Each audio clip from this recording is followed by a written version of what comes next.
আমরা আজকে দাঁড়িয়ে আছি কুমিল্লার সেই পুরাতন বিমানবন্দর। আপনারা দেখতে পাচ্ছেন যে বিমানবন্দরটি অনেক দিন আগে বন্ধ হয়ে গেছে, আর আজকে এই জায়গাটি পরিত্যক্ত অবস্থায় রয়েছে। আমাদের এই বিশাল কুমিল্লাবাসীর দাবি যে এই দ্রুত যেন এই বিমানবন্দরটি খুলে দেওয়া হয়, কারণ এটার পিছনে অনেক যুক্তিযোগ্য কারণ রয়েছে।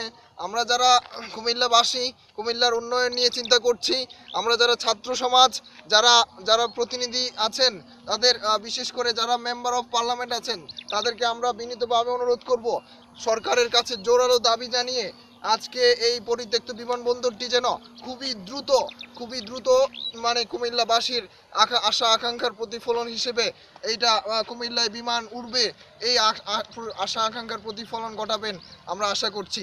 বিশেষ করে এই আমরা যে জায়গাটিতে দাঁড়িয়ে আছি, এটা হচ্ছে বিমানবন্দরের রাডার, যেটার মাধ্যমে বিশ্বের বিমানবন্দরে বিমান ওঠানামার পর্যবেক্ষণ করা হতো। আজকে এই রাডারটি পরিত্যক্ত অবস্থায় আছেন। আমরা চাই এই বিমানবন্দর সুচারুরূপে চালু হবে, এবং বিশেষ করে আমাদের দাবি বিশেষ করে কুমিল্লাবাসীর মানুষের মনের আকাঙ্ক্ষার প্রতিফলন ঘটবে।